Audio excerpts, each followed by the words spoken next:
In the name of Allah, the Gracious, the Merciful. When the sky is ruptured, and hearkens to its Lord, as it must. And when the earth is leveled out, and casts out what is in it, and becomes empty, and hearkens to its Lord, as it must. O man! You are laboring towards your Lord, and you will meet him. As for him who is given his book in his right hand, he will have an easy settlement, and will return to his family delighted.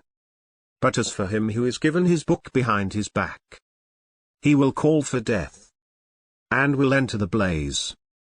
He used to be happy among his family. He thought he would never return. In fact, his Lord was watching him.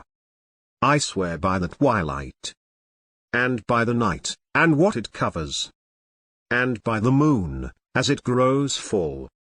You will mount stage by stage. What is the matter with them that they do not believe? And when the Quran is read to them, they do not bow down. In fact, those who disbelieve are in denial. But Allah knows what they hide inside. So inform them of a painful punishment.